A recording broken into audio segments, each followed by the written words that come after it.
तांत्रिक ने ये बताया था कि तेरे घर में माया आई है, तो तू अगर उसे खो देगा या उसके लिए किसी की बलि देगा तो वो तेरी हो जाएगी। तो इसने मेरी नार में फंदा घेर के मेरे आधा मखलर मेरे मुंह पे और आधा मखलर मेरे गले में 2 फंदे लगा दिए कि आवाज ना निकल पाए। बाबा आते हैं, उन्होंने माया बताई है, तो मैं तो इसमें से माया निकालूंगा। जैसे मैं पूछने को लगती थी तो ये बोल देता था कि बस किसी की ऐसे चिड़िया विड़िया की या किसी की बलि दे दूंगा। दोस्तों, पति और पत्नी को लेकर मैंने आपको बहुत सारी खबरें दिखाई हैं, मगर आज की खबर कुछ हटके है। मामला पत्नी और पत्नी को लेकर ही है।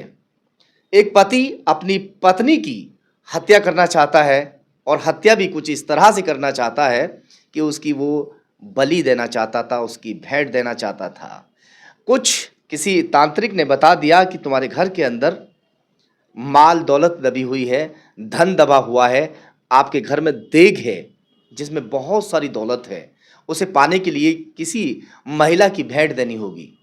अब वो अपनी पत्नी को चुनता है और फिर क्या आगे हुआ वो उसी पत्नी की जुबानी में आपको सुनाने जा रहा हूं, जो मरने से बाल और बाल बची। क्या नाम है आपका? जी पूनम। कहाँ से हैं आप? जी मैं गांव शेखपुर से कारों जी, मेरी ससुराल है। अच्छा, तो किसके साथ शादी हुई आपकी? राजकुमार के साथ। क्या हुआ, सच सच बताइएगा बिल्कुल। उस रात को, जिस रात आपके हाथ पैर बांधे गए, जैसे आपने बताया, क्या क्या हुआ था? 9 जनवरी की बात है ये।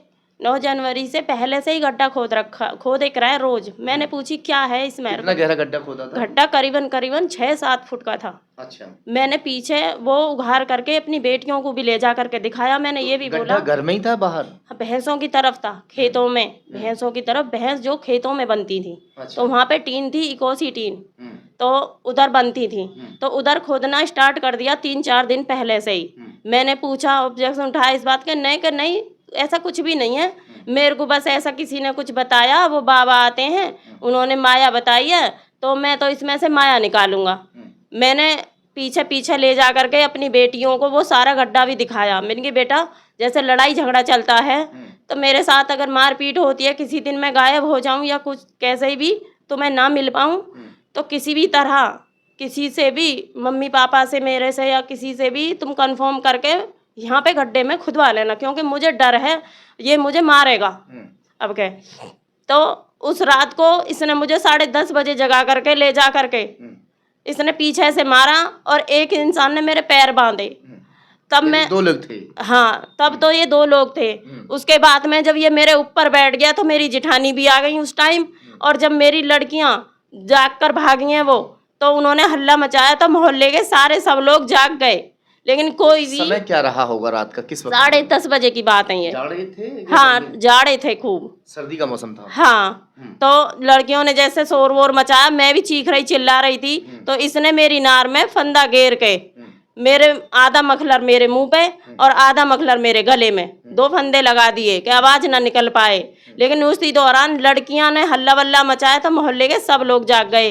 तो एक लड़का अंदर तक भी आ गया था, लेकिन इसने उसकी ना मानी, फिर भी नु चला जा बाहर, चला जा, ऐसे बोल बोल करके वो भगा दिया। लेकिन फिर जब मोहल्ले वाले जाग गए तो जेठ की हालत बेहद नाजुक हो गई थी। आप जी, टॉयलेट वगैरह सब? हाँ, मेरे लैट्रिन बाथरूम सब निकल गए थे। तो जब लड़कियां अंदर पहुंच गई हैं तो जेठ और जेठानी तो मेरे भाग गए थे। एक देवर का लड़का भी था, उसने मेरी दोनों बेटियों को पकड़ लिया कि तुम भी बाहर चलो, नहीं तो तुम्हें भी मार दिया जाएगा। ऐसा क्यों कर रहा था वो आपके साथ में? वो झगड़े की वजह थी या कोई तांत्रिक की बात थी? मुझसे तो उसने तांत्रिक की बात बताई, लेकिन मेन बात यह है वो अपनी भाभी के संपर्क में रहता है शादी से ही सब। मुझे तो जब मैं शादी के बाद पता के लिए क्या कहा कि तांत्रिक ने क्या बताया? तांत्रिक ने ये बताया था कि तेरे घर में माया आई है, तो तू अगर उसे खो देगा या उसके लिए किसी की बलि देगा तो वो तेरी हो जाएगी। अच्छा, हाँ। तो मतलब ये बात कह भी दी आपसे, बता भी दी सब ये चीजें मुझे ऐसे डिटेल में नहीं बताता था वो। जैसे मैं पूछने को लगती थी तो ये बोल देता था कि बस किसी की ऐसे चिड़िया विड़िया की या किसी की बलि दे दूंगा। अच्छा, हाँ। तो इतना बड़ा चिड़िया गड्ढा जो खोदा जा रहा था, वो चिड़िया के लिए खोदा जा रहा था? 6-7 फुट का गड्ढा खोदा जा रहा है और वो चिड़िया उसमें वो ये बोलता था कि इस गड्ढे में माया है, तो मैं उसे निकालने के लिए खोद रहा हूँ। अच्छा अच्छा, हाँ, गड्ढे में माया है, उसको निकालने के लिए खोद रहा हूं। हाँ। फिर पुलिस के पास नहीं गई आप? मैं गई थी एक रात और एक दिन, तो मुझे घर में ही बंद रखा, मेरा मोबाइल वगैरह सब छीन लिया था। और जब मुझे एक मेरे देवर हैं, वो आए थे सुबह को, जैसे आ जाते हैं मिलने या होने वैसे ही, जहांगीराबाद के मौसी के लड़का। तो उन्होंने जब मेरी हालत देखी, वो मुझे जहांगीराबाद लेके गए। मैंने अपनी बड़ी लड़की को समझा के, मैंने बेटा किसी के हाथ जोड़िए, पैर पकड़िए, लेकिन तू अपनी मम्मी नानी पे को फ़ोन कर दिए। तो जब मेरी लड़की ने फ़ोन कर दिया नानी को, तो मेरी मम्मी पहुंची अगले दिन रात को, तब उन्हें खबर मिली, वो तभी पहुंच पाई। तब वो मुझे वहाँ से निकाल करके लेके आई और मैंने रिपोर्ट भी करी, जैसे वहाँ पे जहांगीराबाद थाने में करी और वहाँ पे अमरगढ़ चौकी में भी करी, लेकिन मेरी किसी बात की कोई सुनवाई नहीं हुई। उस वहाँ का अधिकारी है संजय शर्मा, संजय शर्मा ने कॉल कर दी थाने पे, तो पुलिस यहाँ तक कि घर तक भी नहीं पहुँची तहकीकात करने के लिए। क्या कह दिया पुलिस ने? पुलिस ने ये कह दिया कि उसने राजीनामा ले लिया, न मुझसे गलती हो गई ये और वो, मुझे धौंस दबाव में वहाँ पे राजीनामा भी तलक भी करवा दिया, लेकिन फिर भी मुझे वहीं पे छोड़ के चला गया कि मैं तुझे नहीं, कि मैं तुझे घर में धंसने दूंगा ना, और घर में धंसेगी तो मारूंगा ही मारूंगा। तो अब तुम रहना चाहती हो घर में या नहीं? मैं तो इतना चाहती हूँ, मेरे बच्चों को उनका हक मिलना चाहिए। मैं कमा के खा लूंगी, अगर मैं मर गई तो मेरे बच्चों का कौन है बताओ।